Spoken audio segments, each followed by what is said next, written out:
সাংবিধানিক বিষয় সংশ্লিষ্ট নয় সে সমস্ত বিষয়ে সরকার যা বাস্তবায়ন করতে পারেন সেটা যেন অবিলম্বে সরকারের পক্ষ থেকে সে সমস্ত বিষয় বাস্তবায়িত করা হয়। দ্বিতীয় বিষয়টি হচ্ছে, এর মধ্যে সুপারিশের অনেক কিছুই আছে যেগুলো সরকারি নির্দেশ এমনকি অফিস অর্ডার দিয়েও বাস্তবায়ন করা সম্ভব, সেগুলো যেন সরকার দ্রুততার সঙ্গে বাস্তবায়ন করেন। এই দুটো বিষয়ে রাজনৈতিক দলগুলোর মধ্যে ঐকমত্য কমিশনের সঙ্গে অংশগ্রহণকারী রাজনৈতিক দলগুলোর মধ্যে কোনো রকম ভিন্ন মত নেই এবং এটা আলোচনার মধ্য দিয়ে যখনই ঐকমত্য প্রতিষ্ঠিত হয়েছে আমরা সেটা সরকারকে অবহিত করেছি। পাশাপাশি আজকে আমাদের পক্ষ থেকে যে সুনির্দিষ্ট সুপারিশ দেওয়া হয়েছে সেখানে আমরা এগুলো চিহ্নিত করে দিয়েছি, কোনগুলো অধ্যাদেশের মাধ্যমে কোনগুলো অফিস অর্ডারের মাধ্যমে করা যাবে। রাজনৈতিক দলগুলোর সাথে আলোচনার ক্ষেত্রে আমরা লক্ষ্য করেছি যে সাংবিধানিক বিষয়গুলোতে অনেক বিষয়ে ঐকমত্য আছে, কিছু বিষয়ে ভিন্নমত আছে। এই সংবিধান সংশ্লিষ্ট বিষয়গুলোকে বাস্তবায়নের একটি আইনি ভিত্তি প্রদান এবং বাস্তবায়নের পথ নির্দেশ করার জন্য আমরা আমাদের তৃতীয় সুপারিশে কিভাবে এগুলোকে বাস্তবায়নের পথে অগ্রসর হওয়া যায় তার সুপারিশ করেছি। সংবিধান সংশ্লিষ্ট 48টি বিষয়ের ব্যাপারে আমরা সরকারকে পরামর্শ দিয়ে বলেছি দুটো বিকল্প সরকারের হাতে আছে। এর দুটো বিকল্পেরই কিছু জিনিস এক, কিন্তু সামান্য ভিন্নতাও আছে। আমাদের প্রস্তাবগুলো হচ্ছে, সুপারিশগুলো হচ্ছে এই রকম। আমরা সরকারকে অনুরোধ করেছি, পরামর্শ দিয়েছি যে সরকার যেন অবিলম্বে একটি আদেশ জারি করেন। এই আদেশের বিষয় হবে জুলাই জাতীয় সনদ 2025 সংবিধান সংস্কার বিষয়। সরকারের এই আদেশে অধীনে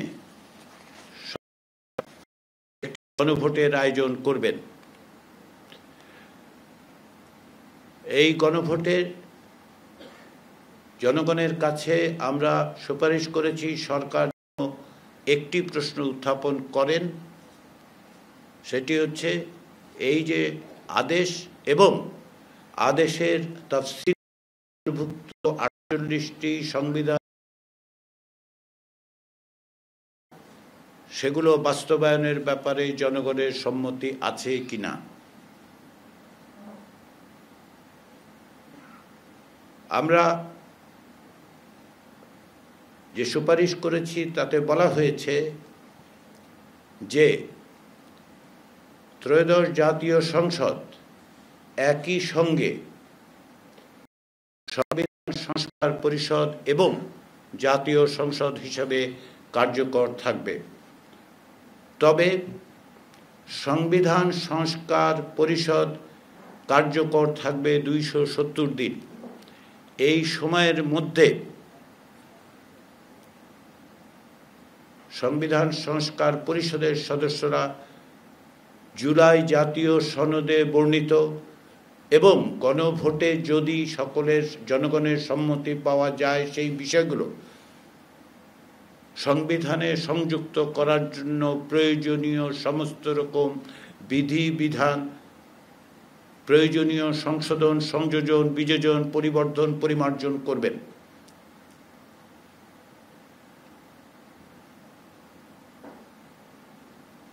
এরপরে যেটা আমরা বলেছি সেটি হচ্ছে একটি অন্যতম বিষয় হচ্ছে একটি উচ্চ কক্ষ প্রতিষ্ঠা করা। সংবিধান সংস্কার কমিশন এবং জাতীয় ঐকমত্য কমিশন এবং নির্বাচন ব্যবস্থা সংস্কার কমিশনের পক্ষ থেকে সুস্পষ্ট সুপারিশ ছিল ভোটের সংখ্যানুপাতে 100 সদস্যের একটি উচ্চ কক্ষ প্রতিষ্ঠা করা। সেই মোতাবেক যদি জনগণের সম্মতি পাওয়া যায় তবে জাতীয় সংসদ প্রতিষ্ঠার ৪৫ দিনের মধ্যে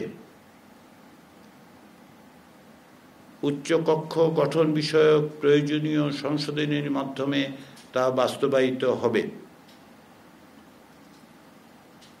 যেহেতু উচ্চকক্ষ গঠনের ক্ষেত্রে সকলের যে সিদ্ধান্তের ক্ষেত্রে সুপারিশের ক্ষেত্রে যেটা আছে যে উচ্চকক্ষ গঠনের আগেই অর্থাৎ নির্বাচনের সময়ই সম্ভাব্য সদস্যদের পূর্ণাঙ্গ তালিকা প্রকাশ করা, এবং এক্ষেত্রে যেহেতু জাতীয় সংসদ নির্বাচনের আগে সেই তালিকা প্রকাশ করা সম্ভব হবে না, সেই বিবেচনার থেকে কমিশনের সুপারিশ হচ্ছে এই যে প্রথমবারের মতো যে উচ্চকক্ষ গঠিত হবে সেই উচ্চকক্ষের আগের থেকে তালিকা প্রকাশ করার যে বিধান আছে সেটা ওয়েভ করা হবে, সেটা কার্যকর হবে না। আমরা এই আদেশের আওতায় গণভোটের মাধ্যমে সংবিধান সংস্কার পরিষদ গঠন এবং ২৭০ দিনের মধ্যে প্রয়োজনীয় সংশোধন, সংযোজন, পরিবর্তনের জন্য আমরা কনস্টিটিউয়েন্ট পাওয়ার হিসেবে জনগণের গাঠনিক ক্ষমতা যেন ব্যবহৃত হয় সেজন্য এই পরিষদের প্রস্তাব করেছি। আমরা আশা করি যে এই প্রক্রিয়ার মধ্য দিয়েই তা অর্জন করা যাবে। তবে আমাদের আরও একটি বিকল্প প্রস্তাব আছে। আমাদের দ্বিতীয় বিকল্প প্রস্তাব, যেমনটি আমি আগেই বলেছি শুরুতে, যে প্রক্রিয়ার দিক থেকে একটা বড় অংশই একই রকম, একটি ব্যতিক্রম ছাড়া। আমাদের দ্বিতীয় বিকল্পেও বলা হচ্ছে যে সরকার একটি আদেশ জারি করবেন, সেই আদেশের অধীনে গণভোট অনুষ্ঠিত হবে। গণভোটে একটি মাত্র প্রশ্ন থাকবে, তবে ওই আদেশের তফসিলে যে ৪৮টি বিষয় আছে সেগুলো অন্তর্বর্তী সরকার সেগুলোকে বিল আকারে প্রস্তুত করেও জনগণের সামনে উপস্থাপন করতে পারেন। যখন বিল হিসাবে উপস্থাপিত হবে এবং গণভোটের মধ্য দিয়ে যদি জনগণের সম্মতি লাভ করা যায় তবে ওই বিলটি সংবিধান সংস্কার পরিষদের কাজে সহযোগিতা করবে। এটা কোনো অবস্থাতেই কেবলমাত্র তাদের গ্রহণের জন্য দেয়া হবে না, তাদেরকে দেয়া হবে এটি যেন তাদের কাজের সহযোগিতা করে। অর্থাৎ সংবিধান সংস্কারের জন্য যে পরিষদ তৈরি হবে সেই পরিষদ জুলাই জাতীয় সনদের স্পিরিটকে ধারণ করে প্রয়োজনীয় সংবিধানের প্রয়োজনীয় সংশোধন, সংযোজন, পরিবর্তন করতে পারবেন। তবে এই বিল যেহেতু জনগণের দ্বারা যদি অনুমোদিত হয় তবে এটি তাদের সাহায্য করবে। এই বিলগুলো অর্থাৎ এই বিলটি এই যে প্রয়োজনীয় সংশোধনের, সংযোজনের যে বিষয়গুলো জনগণের দ্বারা সম্মত হবে, যদি সংবিধান সংস্কার পরিষদ ২৭০ দিনের মধ্যে তাদের দায়িত্ব সম্পাদন করতে না পারেন তাহলে গণভোটে পাশ হওয়া বিলটি স্বয়ংক্রিয়ভাবে অর্থাৎ আপনি সংবিধানের সংশ্লিষ্ট অনুচ্ছেদগুলোকে প্রতিস্থাপন করবে। ২৭০ দিনের দায়িত্ব পালনের পর সংবিধান সংস্কার পরিষদ তার কার্যক্রম সমাপ্ত করবে। নির্বাচনের পর থেকে জাতীয় সংসদ হিসেবে কার্যকর থাকবে। যদিও জাতীয় সংসদের সদস্যরাই সংবিধান সংস্কার পরিষদের সদস্য হচ্ছেন, তথাপি আমরা প্রস্তাব করেছি জাতীয় সংসদের সদস্যরা একাধিক ক্রমে জাতীয় সংসদের সদস্য হিসেবে এবং সংবিধান সংস্কার পরিষদের সদস্য হিসেবে আলাদা আলাদাভাবে শপথ গ্রহণ করবেন। সংবিধান সংস্কার পরিষদ তার নিজস্ব রুলস অফ প্রসিডিওর তৈরি করবে। সংবিধান সংস্কার পরিষদ জাতীয় সংসদের যিনি স্পিকার হবেন তিনি সংবিধান সংস্কার পরিষদের সভাপতিত্ব করবেন। তার অনুপস্থিতিতে ডেপুটি স্পিকার ওই পরিষদের সভায় সভাপতিত্ব করবেন।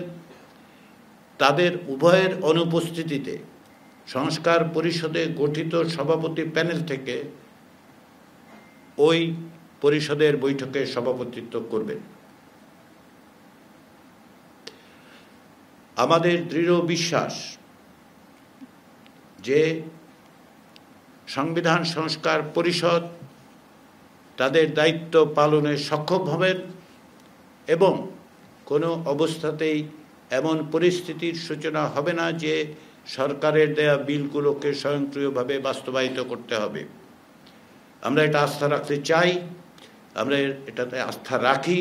আমরা দৃঢ়ভাবে বিশ্বাস করি যে বাংলাদেশের রাজনৈতিক দলগুলো এবং বাংলাদেশে যারা জনগণের ভোটে নির্বাচিত প্রতিনিধি হিসেবে একটি গণতান্ত্রিক বাংলাদেশের যাত্রার সূচনায় তাদের ভূমিকা রাখবেন, তারা এই দায়িত্ব পালনে অকুণ্ঠিত থাকবেন, সফল হবেন এবং বাংলাদেশকে একটা নতুন পথের দিকে অগ্রসর করবেন।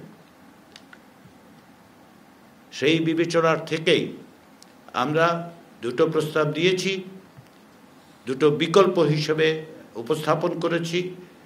আমরা সরকারকে আজ সকালে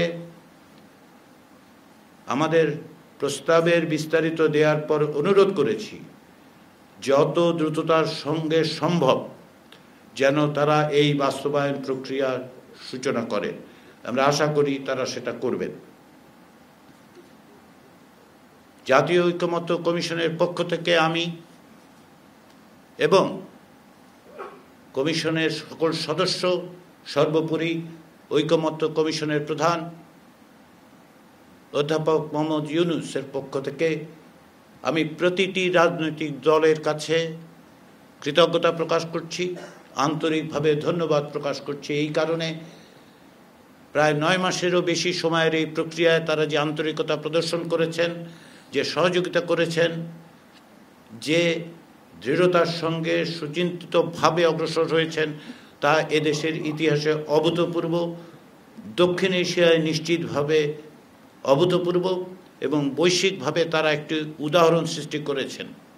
তার জন্য, এই কৃতিত্বের জন্য তারা আমাদের সকলের সাধুবাদ প্রাপ্য। আমি এই সুযোগে ধন্যবাদ জানাই জাতীয় ঐকমত্য কমিশনের প্রত্যেকটি সদস্য, যারা সমস্ত রকম বিভিন্ন রকম দায় দায়িত্ব নিজেদের অন্যান্য ব্যক্তিগত কাজ ছেড়ে হলেও এই কমিশনের দায়িত্ব পালনের ক্ষেত্রে নিষ্ঠার সাথে সময় দিয়েছেন।